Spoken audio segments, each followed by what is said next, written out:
Good evening. It's a pleasure to welcome you to our finale of the Connect4Change event, hosted tonight by the Eldon and Elsie Ward family, YMCA, in partnership with Community Properties of Ohio, the Columbus Urban League, and YWCA Columbus. My name is Mary Auk. I serve as the incoming chair of the YMCA of Central Ohio Board of Trustee and regional president for PNC here in Central Ohio. I'm thrilled to be a part of this event tonight because in my 8 years on the board, one of my favorite events is the Legacy Ward event. I love the community it creates, and while always weaving the history and culture into the event, and I'm sure that tonight's event will be no different. While the YMCA of Central Ohio addresses all manner of community needs throughout our network of 13 centers, over 100 child care sites, and multiple housing facilities, the Eldon and Elsie Ward family YMCA is one of our most cherished and influential locations. Its history extends back to the creation of the Spring Street YMCA in 1920, making the Near East Side the second oldest Columbus community served by a YMCA, younger only to downtown itself.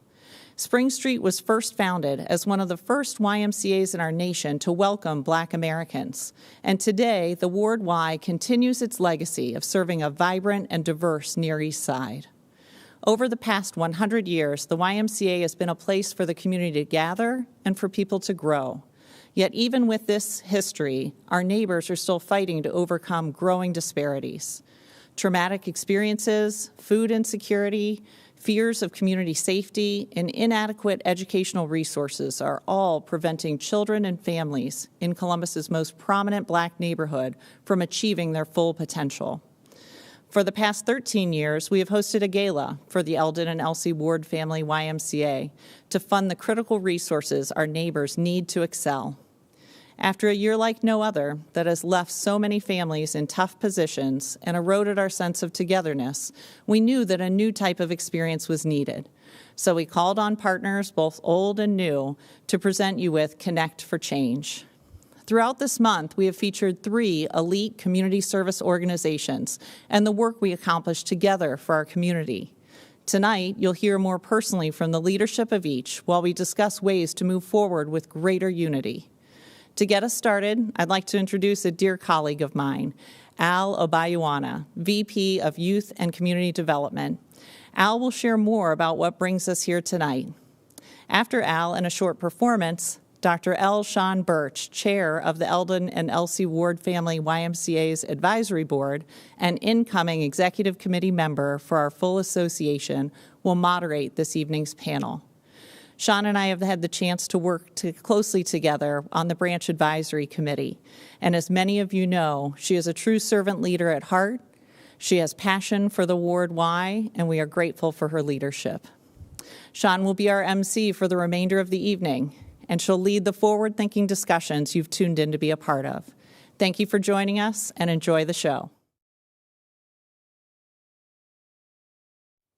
Thank you, Mary, and welcome to the 14th Annual Eldon and Elsie Legacy event. This past year has led us all to think differently about life, both personally and professionally, in how we serve. From wearing masks to wiping down shopping carts, closures and curfews, to virtual school and Zoom meetings. The most quoted phrase in 2020, I think you're muted. However, through these challenges rose opportunities for community leaders and organizations to lean in and serve those most in need of support. Tonight, we virtually are going to celebrate and amplify the work of 3 such amazing organizations, CPO, Columbus Urban League, and the YWCA. I say every year the Eldon and Elsie Ward Legacy event looks different, but the framework of celebrating the past, honoring the present, and looking forward to the future is our model. A former supervisor of mine always says, if you want to go fast, go alone. But if you want to go far, go together. Tonight, we go together. Good evening. I am Susan Bradford. I am a child of the village. I was raised and nurtured from a young age on Long Street. My neighborhood was rich with friendly Black and brown faces from all walks of life, who, along with my mother and grandmother, were my role models. It was a happy childhood where I learned the values of community service and a sense of responsibility for my life and those around me. It was a place where I was safe and loved and where my extended family held high expectations for my future success. It was my home. During my teen years at Champion Junior High School, the Eldon Ward YMCA was almost my second home. The leaders there inherently reinforced what our families instilled in us and placed those same expectations on us away from home. It was there that I learned to swim and eventually earn a life-saving certificate that led me to a job as a lifeguard. Not only was this a source of employment, but it was fortification of exercise, fitness, and self-care. In my mind, there could not have been a better job. I was giving something back to the community while simultaneously learning about and caring for myself. Back then, it was okay to be sun-kissed and a caramel brown without sunscreen.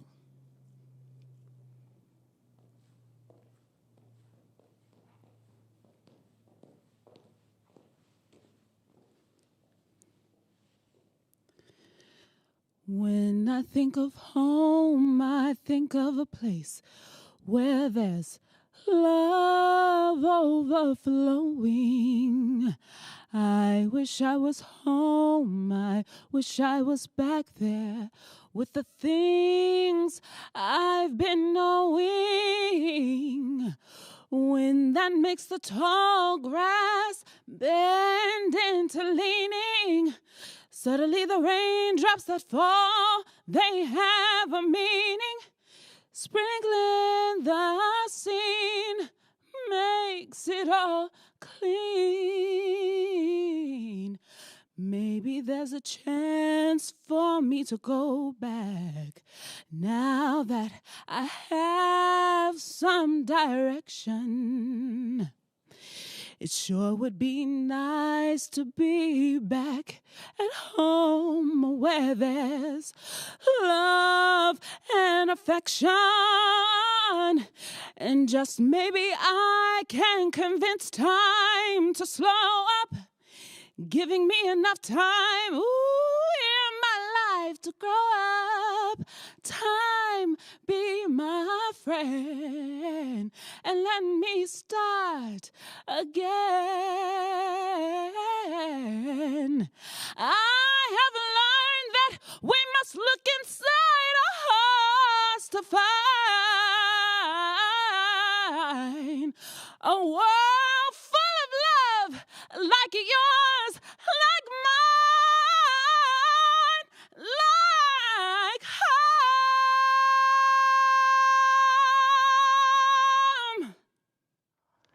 Well, good evening. That was a wonderful performance. I am Dr. Shawn Birch. I am the chair of the Eldon and Elsie Ward Family YMCA, and I have the pleasure this evening of having a discussion with some wonderful panelists here from various organizations throughout the Columbus community. We have here with us today Stephanie Hightower, CEO of the Columbus Urban League. Then we also have Chad Ketler, CEO of Community Properties of Ohio. Also have with us Tony Collins, CEO of the YMCA of Central Ohio, and also have with us Christie Angel, the CEO of the YWCA. Welcome to all of our panelists, and I look forward to this being an awesome conversation today. And if you don't mind, I'd like to just go ahead and jump right into our first question. So my first question for everyone to answer is, what do you believe children need to have a healthy and empowering summer? Shawn, I'll take that first one. I think the pandemic has been such a challenge for children in particular, but everyone, for families and adults. And I think this summer, especially, children need healthy play, exercise, interactions with one another and with adults, and learning enrichment. I think that's really going to be needed for young people. So, I truly believe that, Shawn, this is about, in the Columbus Urban League, we're about economic empowerment, right? So if there is a way, especially for our middle school through high school, and those that have just graduated, finding them access to summer employment opportunities where there's mentorship also available for them to learn and go through career exploration. I think that would be a wonderful access point for our young people. And I guess I would just add in and echo what Stephanie and Christie have both said.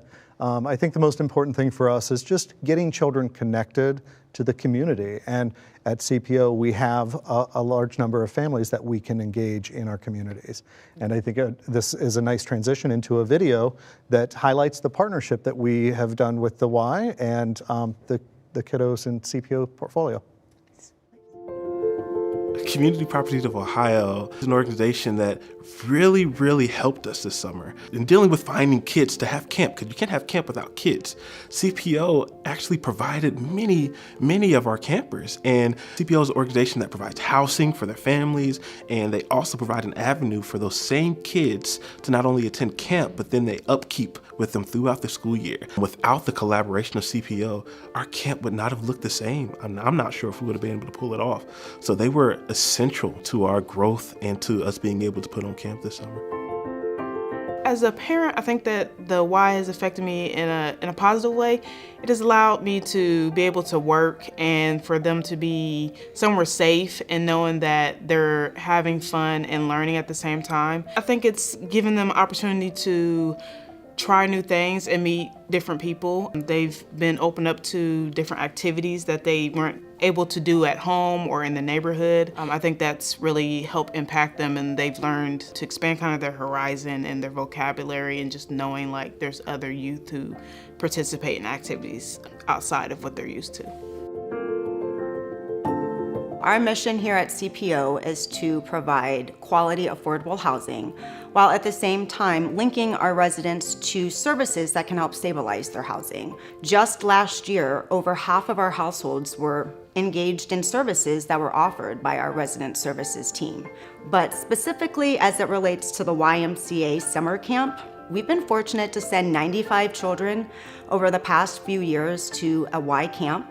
You know, when I think about why we partnered, with the Y, I think, the YMCA has consistently addressed the needs of the community and youth development. And so when we think about the needs of CPO community and what that looks like, well, what does a parent want? They want a place where they can send their child where they feel safe, where the child's gonna have fun, but at the same time meet their academic needs while addressing the summer learning loss, which is what a YMCA camp provides. I don't think we could have asked for a better partner. If not for the Y, we wouldn't be superstars.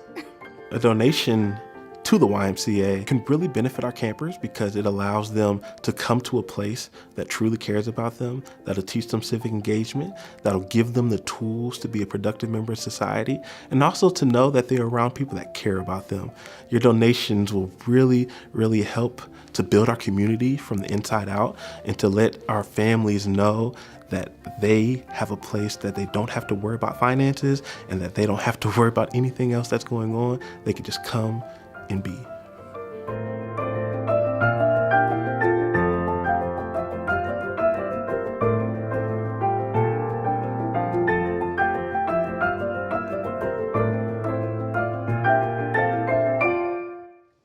What an awesome video, Chad. It really does a great job of highlighting the partnership between the YMCA and CPO. Absolutely. If you don't mind, I have a couple more questions for you, just for the community to hear more about CPO. Why do you think it's important for your organization to serve the Near East Side? Well, there are so many reasons, Sean, but I guess I would first tie it back to our mission. And we really believe in providing quality, affordable housing to our residents and linking them with services that can help them succeed in their goals is first and foremost for us. And secondly, I think just to tie that back together is on the Near East Side alone, CPO and Ohio Capital Corporation have about 400 affordable housing units that we're serving those families. And in each one of those households, they can have anywhere from 1 to 3 kids. So the impact is great. Nice. Interesting. So thinking a little bit forward oriented, future oriented, what would you say you would hope to achieve with greater collaboration and support from the Near East Side community? I think it's more of the same, right? So for me, to speak broadly, we want to have a greater impact always. But if I really were to hone in on a few particular things, one would be housing stability and really looking at the eviction rates in our portfolio and across the city. We need to help people stay in their homes. And secondly, I think it would be probably around goal setting for our families. We do family coaching, whether that be through employment, financial, or education.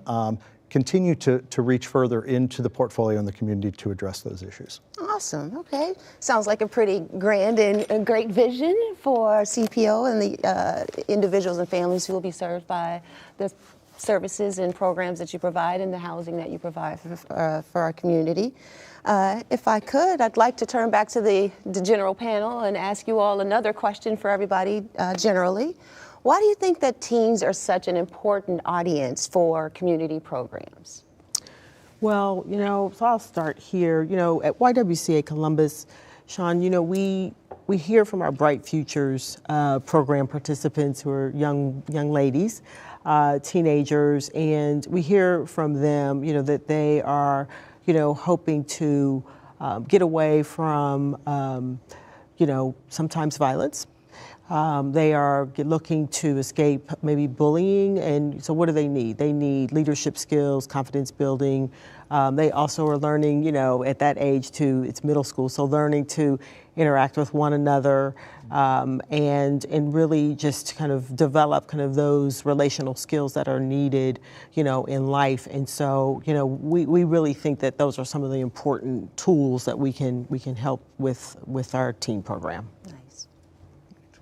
And I would add, we believe that, the teens gain a higher sense of self-confidence and become more resilient, not to mention the fact that they're role models for the younger generation coming up, but really they have the ability through being engaged in community programming to gain skills that they'll be able to use in their adult life as they enter the workforce, whether that's leadership skills, communication, decision-making, or time management.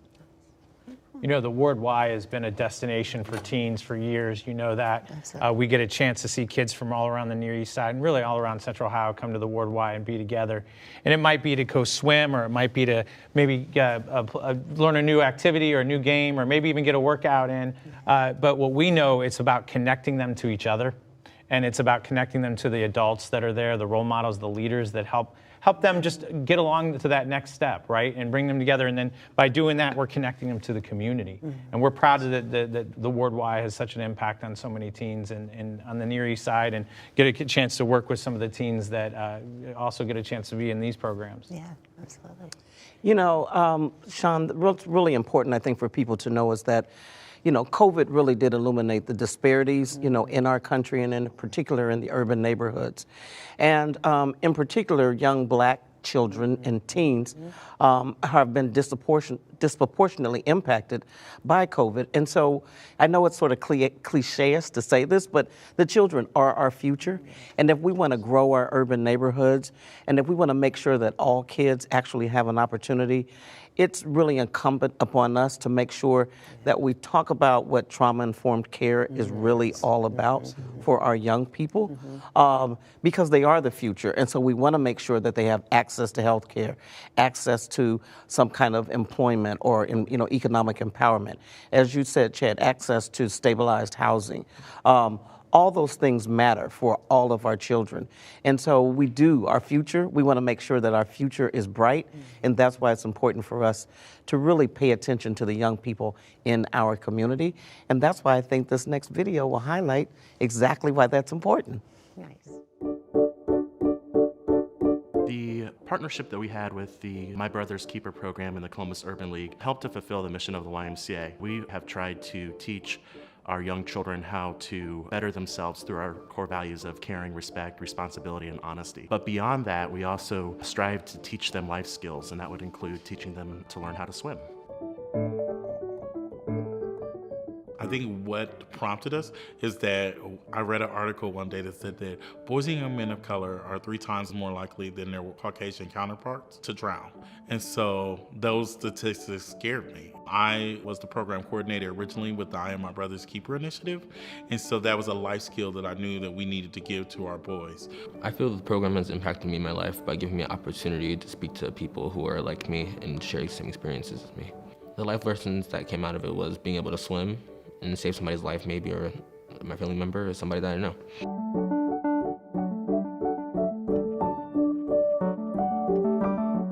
This YMCA is a safe haven for our kids within our community. Not only is it a place for them to go after school, but this is a place where they can learn lifelong skills such as learning how to swim and building that self-confidence that hopefully will help them later on in life.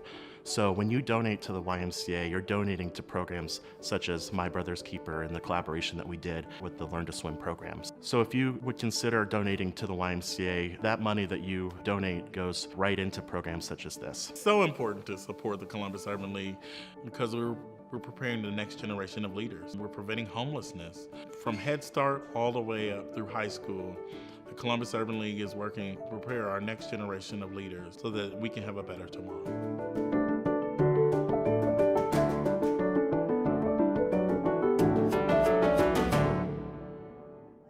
Awesome video. Really highlights the work of the Urban League and again that partnership with the YMCA. So kudos to being such a good video there.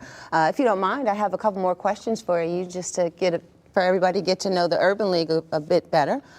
So what would you say is the impact that the Columbus Urban League has on the Columbus community? Well, you know, we've been around for 102 years, but what's really been I'm not going to say it's been awesome, but for us, because of the pandemic, as well as the resurgence of social justice, the movement, it really has illuminated the work that we do. And we are about social justice and civil rights and economic empowerment. And we do that through, 20 different programs that we offer from a holistic standpoint to the African American community, but also to those individuals who are marginalized or they feel like they're disadvantaged. So the bottom line is we serve anybody that comes through our doors. Nice. But we unapologetically, we do say that we serve Black people. Nice. Okay. So what would you say then over the next year? What would you say you're hoping to accomplish for the near east side of Columbus? I'm hoping that we can really continue to build that neighborhood up and look at assets like the Eldon Ward Y, look at assets like the Columbus Urban League, look at all those other assets that are in our community with, Ohio State and what they've done and what the PACT has done. And how do we build up those organizations so that we can continue to grow that neighborhood? How do we, we're still a food desert. So how do we bring in, stores so that people can have healthy food? How do we, through this pandemic, make sure that vaccines are actually coming in to our community? So my hope is that the community will see the value of those assets on the Near East Side and come and help us to build those assets, and especially places like the Eldon Ward Y, so that we can continue to make sure that young Black boys and girls learn how to swim and to really participate in that kind of programming.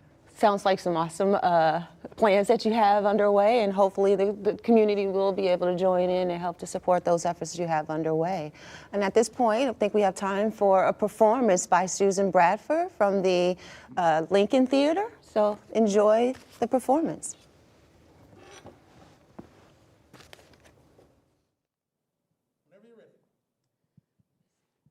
I moved easily around my neighborhood as a tiger in training, from Franklin Park to Pondexter Village and from Beatty Recreation Center to the Martin Luther King Library.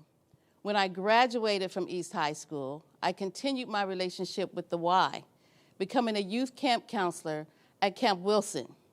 There, my passion for youth and the arts was even further solidified and sealed.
The skill set I had acquired in all those hours of playing and working and learning in my home neighborhood would begin to pay off. When I arrived as a freshman at Norfolk State University, I was able to get a work-study job at the local YMCA as a lifeguard. I returned home to Columbus, and over the next 10 years, I was employed with the YWCA. I cut my teeth in programming and directorship, surrounding myself with area youth. My love for dance and travel, coupled with my passion for youth instruction, mentorship, propelled me towards my life's calling. Those life experiences led the foundation of Chesan West African Dance Institute, which recently celebrated its 20th year. The lifelong relationship forged with those young children whose lives I had the privilege to impact through swim and dance and drum production remain an integral part of who I am. As I astonished at the same wide-eyed little girl who once attended African dance class in my home neighborhood has now come full circle to the founder and director of Chesan Institute, which is a part of the residence art group at the same theater just down the street where I grew up. In 2019, I accepted the position as executive director of that theater, the historical Lincoln Theater. My 12-year tenure there has been filled with pride for the growth, resilience, and history of this, my home community. I am overjoyed to be home, where I work, where I continue to live, where I raise my children. Is so special to me, and it's beyond my own imagination.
So Chad, I know that CPO has been doing a lot of work around diversity and inclusion, and especially the learning circle work. I think that'd be real important for more people to hear about that. I can talk briefly about that. I would say, so that's one of the things I'm most proud of is the staff and the diverse staff that we have.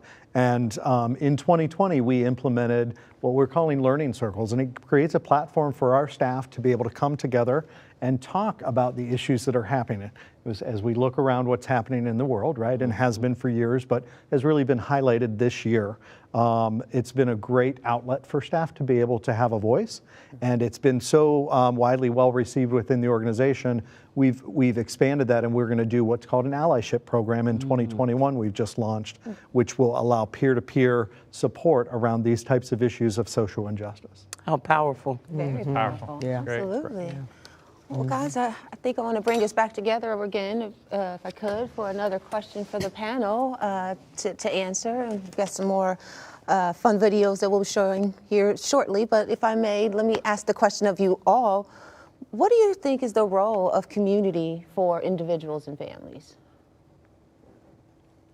You know, I think that that's a great question. I think that as we look across the table and look at all of the folks who are in this room and the different organizations, the legacy organizations that are represented in this group, you can just talk about each of us serves the community on our way, whether it's if you look at the Near East neighborhood and the programming that we're able to offer at the Y or CPO or at the Urban League or YWCA, when you look at those things individually, they're very effective, right? We bring families together, we bring kids together, and that's strong. But when we begin to collaborate together, when we lock arms like we are doing here today, we really are able to amplify not just our voice and our message, but amplify that impact on the community. The massive impact that is generated by all of us working together is felt by the residents as well as the individual families throughout the neighborhood. So community to me, at this stage of the game, because of all of the momentum around social justice, and in particular, you know, we've watched what the pandemic has done to, you know, basically decimate the Black community.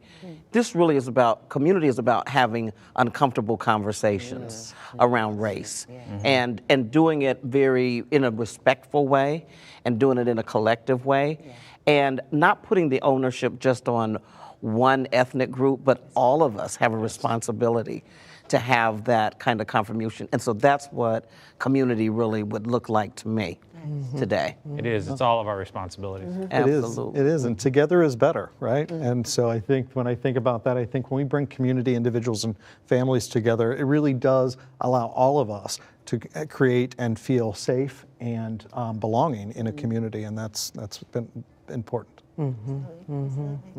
Yeah, it is. And, you know, I always think about community. We use the word, you know, we use it a lot, right? I know at YWCA we talk about community, you know, constantly building this community of, you know, safety and support. And, you know, that's what our family center is about, you know, over off of Fifth Avenue is about building a community. And certainly, you know, in our downtown building, we are, you know, working hard. I mean, Tony, I know you have permanent supportive housing, right? So permanent supportive housing is about, you know, helping people kind of re-enter the community, learn to live in community, regardless of whether they're with us for a short time or a long time. Right. And I think all of us, you know, all of the programs that we provide, you know, we are really looking to help, you know, people meet them where they are, give them a place of belonging and support, as Chad said, and trying to continue to lift up this community. We've all been here for a very long time, and we're not going to go anywhere. So, you know, and we have to be agile, right? We also, as we continue to build community, we have to be agile so that we adjust and we don't get, you know, kind of stuck in our ways. So, you know, I think you'll see in our YWCA video kind of what community really means to us and the community we've been able to build. Nice. The mission and impact of the Family Center is quite amazing. We take families that are homeless, and not only do we give them resources, we give them food, we also give them hope and give them a place that they can be safe. Because a lot of the families that come to us come with all types of devastating stories that they had to go through. All backgrounds, creed, color, are welcome here. And we put them in a position where between 25 to 30 days that we can help them into permanent housing, and that's our ultimate goal, is to go from homeless to permanent housing. Everyone needs a hand, as well as someone else to look out for them in the community, but we also give them hope for what could be. So I think in a way, eliminating the barriers of race or judgment or negativity in their lives by being a space and community center that's open for them and for all. I think that's how we eliminate the inequities in the community. The Family Center at the YW has impacted me immensely. I don't have to sleep in my car. I have a warm bed to sleep in. My kids and I have food to eat, and they give us supplies like diapers and wipes. Thinking about what it means to support the legacy of the ward and the YWCA, for these two amazing organizations to continue to do the work that is changing people's lives fundamentally and changing people's lives throughout generations, see the work that we're doing, because you will be investing in something that is changing the lives of the people that we care about as a community as a whole. So it's something that is beyond important. It's something that we can never lose sight of. I know there's a lot of things going on in the world right now, and this is even more reason we need to double down and protect our institutions that are really protecting us.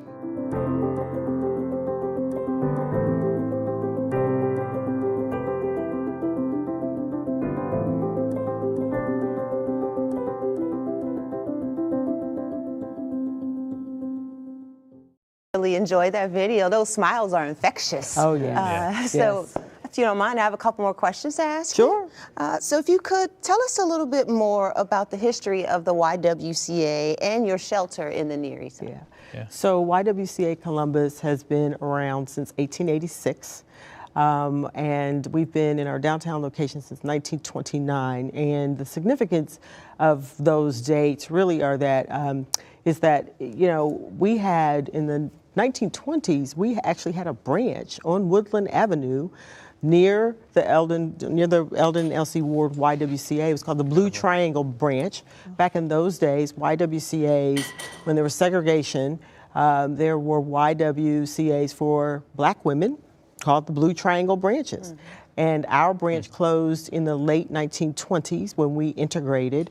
And the significance of a date, 1938, is that Nimrod Allen, who was an Urban League president, wrote us a letter in 1938 congratulating us on integrating our downtown residential facility and our dining quarters.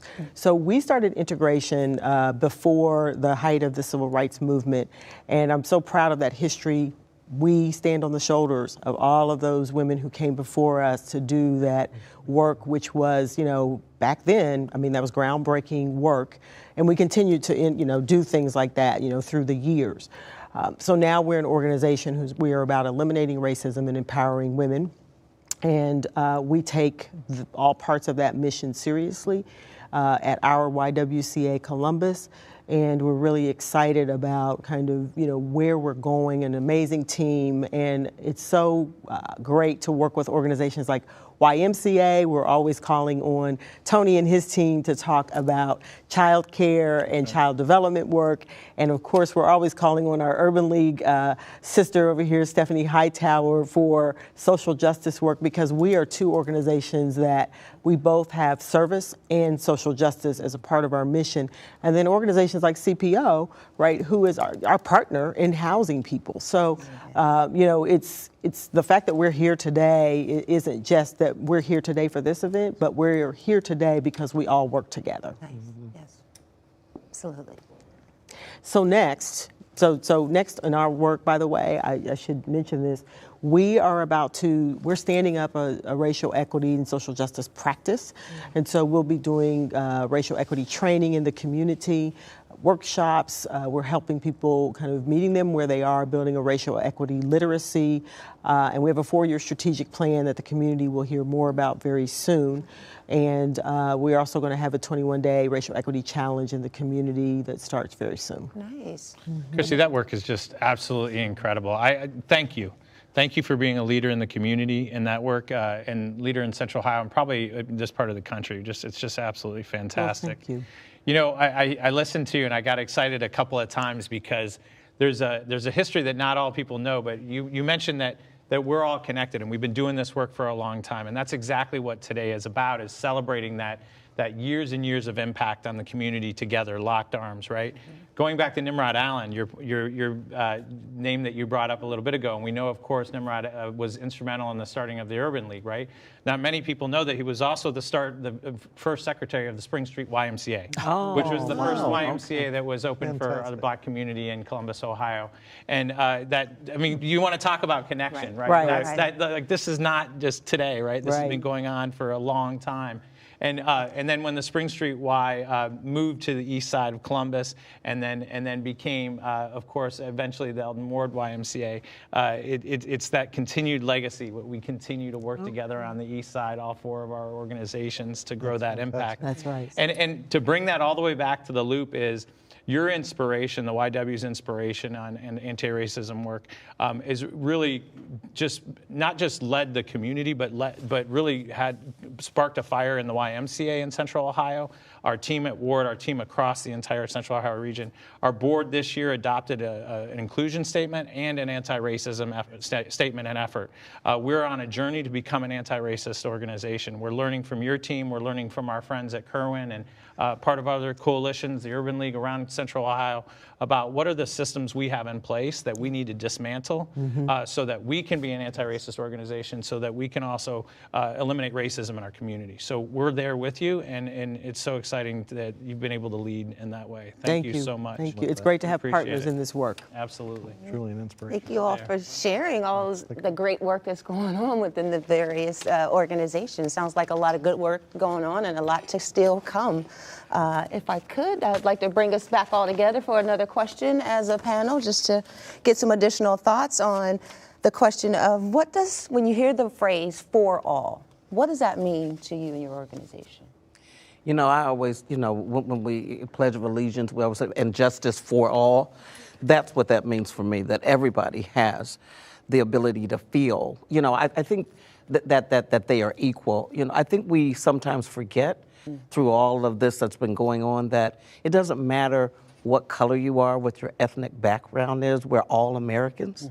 We all love this country, and we all want to be contributing members to this country. So that's when I think about for all, that's what I mean, that everybody feels that justice, that they live in a system and in a community that's just, and that they're a part of that.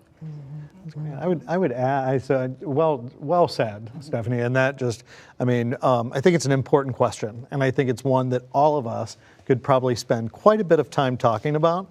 But for CPO, if I were to say, what does that mean for us as an organization and personally, I think, organizationally, we believe that everybody has the right to quality, affordable housing, safe, decent, sanitary housing, that you shouldn't be able to walk down the street and know this is low income versus market rate. And so that's something that's near and dear to me. I get really passionate about that. And then I think, for all personally is I just have such a strong commitment to show up for others that embodies inclusiveness and just resiliency and individual growth. It's something that translates throughout all of our organizations and our community. It's exciting to hear us talk so much about two simple words, right? For all, right? And I think we've always assumed it was of course for all, right? Now, of course, we're having great conversations now, and again, like Chad said earlier, we've been having them for a long time, but really bringing them up, as you said, Stephanie, are we really for all? Looking really focused in ourselves, looking in the mirror, looking at our organizations, our communities, are we really for all? And our mission to build a healthy spirit, mind, and body for all, right? It's been there. But making sure that everyone is included is absolutely critical. Everyone feels safe. Everyone feels as if they belong. We can't grow a community. We can't have our combined community impact if we're not really for all. We can have programs, and we always have had membership for all programs where we make sure, Stephanie, you mentioned earlier, we don't have any barriers for kids who, that's part of why we're here today, right? Make sure there's no financial barriers for families to participate in our programs.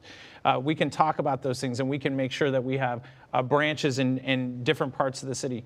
But the reality is not all of our residents get connected to those programs or those centers, right? So we need to go out there. and bring the programs to them to be for all. Yep. We need to continue to remove those barriers and continue to collaborate and communicate together so we really can be for all. I think that's to me what it means. It's living that mission, not just the words.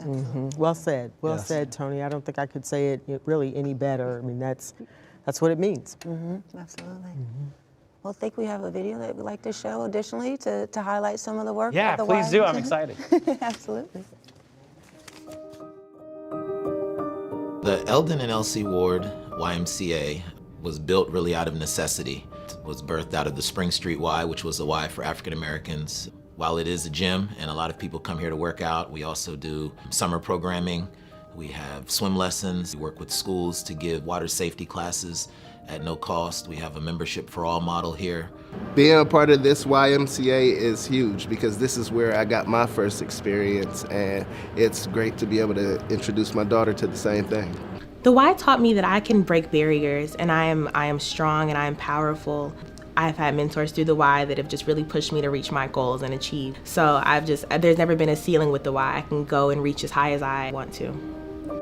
It's got to a point where it's becoming somewhere that everyone feels comfortable, but at the same time, it's not losing its identity of being somewhere that people in this community for years and years and years have somewhere to go to be supportive, especially the African American community holds this place up. If you talk to anyone that's been around this area for a long time, they know about the ward, they know about Eldon and Elsie, they know about everything that's going on here, and they talk about it with a sense of pride. So I mean, it's just an amazing organization, and this place is a very, very special place.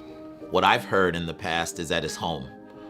Home and family are the two words that constantly come up. For a lot of people, we've heard this is their place they come religiously. We have members that come here literally 5 days a week.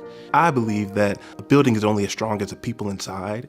And I just remember there was a warmth that I felt coming into the Ward YMCA. We heard that it was historic, but we're teenagers. As I kind of grew to learn more about the Ward YMCA, I realized that it was really one of the pillars of African American community here in Columbus. It was a really credible spot for us to be able to come, hang out, find ourselves with no pressure, and we just felt at home here at the Ward Y. At the crux of the legacy event is to make sure that we're able, for the remainder of the year, to still serve all the members and everybody in the community, whatever their needs are. But now's your opportunity where you can give. No amount is too small. And in fact, if you can't give at all financially, there's opportunities for you to volunteer during the summer, because we know that's just as important. Whatever a meaningful gift is for you, if you're so inclined, please give that. I think it's appropriate in the village model that many hands make light work. So if we're all here supporting our youth, that's gonna make a world of difference to the children we serve.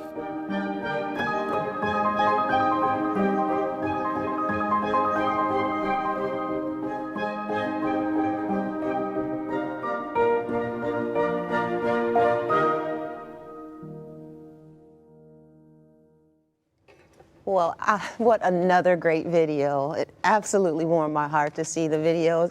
Really anything that speaks to the work of the Y. I've been a long-time volunteer with the YMCA, and so absolutely love to see those smiling faces and all of the work being done at the Y. If you don't mind, though, there are a couple other questions that I'd like to ask you. Please. One of the first questions really about the panelists here today, what do you think is the significance of partnering with the organizations that we have here on the panel?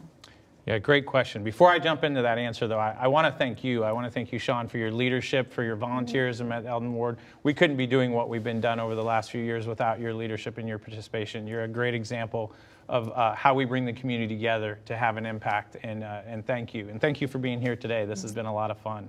This is an honor to be seated alongside the folks in this room. I mean, it's incredible leaders that commit their lives to service and servicing the community. Not only are there impacts, of course, on the Near East Side and the neighborhoods that we serve where our facilities are, but across Central Ohio, really, to be honest. And that's incredible. And these folks sitting at these chairs aren't just the individual that we should be thinking about, but each of us represents hundreds of people that get up every day and spend their life's work serving their community, serving their neighbors, serving their families and friends around them, to help lift up their lives, right? Help them realize their potential, whether it's through employment with teens or economic mobility or helping to find a house or stable living, you know, I mean, that's such a core need of our families, or whether it's somebody who used to need the assistance of a shelter, or even somebody who's connected to our child care system, and that helps them be successful in their families. All of those people that come together alongside of our ward team that, you know, is out there working with kids and families every day, out there trying to serve, and the rest of our YMCA team as well. I mean, that's incredible when you really think about it. I mean, that's a movement that is out there to serve our community. Absolutely, absolutely. And being a longtime volunteer, I understand there's a lot of work going on behind that movement. But if you could share just a little bit more too about the kinds of programs that are happening at the Y.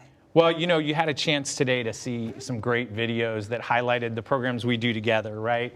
Whether it's working in shelter and child care and after school care together, or housing and summer day camp, which is one of my favorite programs just because that's how I grew up, or even it's a swim team program, or just working with our teens.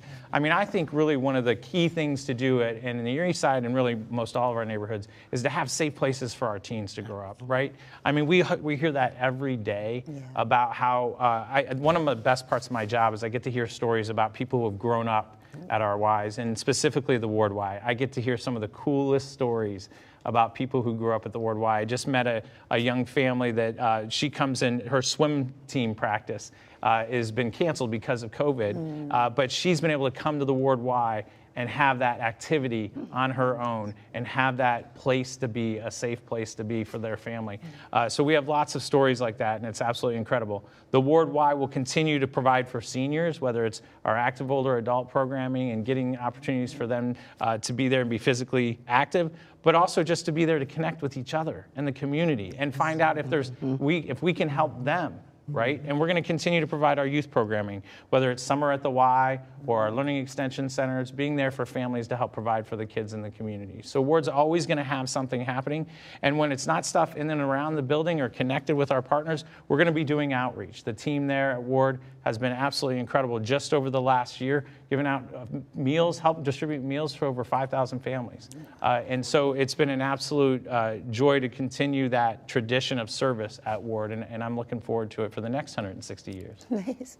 Well, speaking of those next 160 years, what do you have, or what do you think is kind of on the horizon for the YMCA?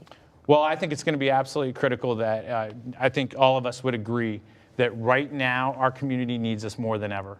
This is, you know, Stephanie, you talked about the impacts of COVID, and we're seeing it, whether it's the mental needs, the spiritual needs, just that place of being together, or the physical activity side, and how much, you know, being healthy and connecting and being active is important to people's mental health and spiritual health. So that's our focus right now. Grow the spirit, mind, and body, and work in our community to continue that, and work alongside of our partners and continue to collaborate. Nice, nice. Sounds like some really good partnerships happening. Absolutely, you all supporting the work of one another. Absolutely. As we close out here, any final thoughts that we want to share with one another? I just want to say thank you for having us together and just really reminding me how important these partnerships really are, and these people are sitting here today. Absolutely, and I would say, you know, Sean, wonderful job. Thank you for pulling us all together, and Tony, the Y, did, you know, an amazing partner. But I have to say, I'm so inspired and humbled to be sitting next to you, Christie and Stephanie.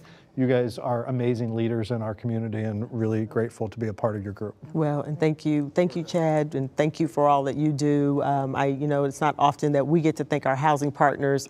It's kind of like, you know, we're just get people in, you know, housed. But thank you so much, and Tony, thank you for bringing us all together. You know, so that we haven't been able to be together, quite frankly, and so it's nice to be able to come together and talk about serving the community. Well, thanks everybody, and Sean, I want to remind everybody that the opportunity is tonight, this evening, to give to these organizations, to give to the Y, to give to the Urban League, to CPO, to the YWCA, to help continue and amplify our efforts to serve the community. Absolutely. Thank you, Tony. Well, thank you, everyone, all of our distinguished panelists for the conversation today. As Stephanie said, I learned some stuff here today, and this was a really good conversation. I enjoyed it with you all tremendously and look forward to getting to be a part of and continuing to support all the awesome work that you all each have having at your respective organizations and then collectively. All right, so great conversation. Thanks again, guys.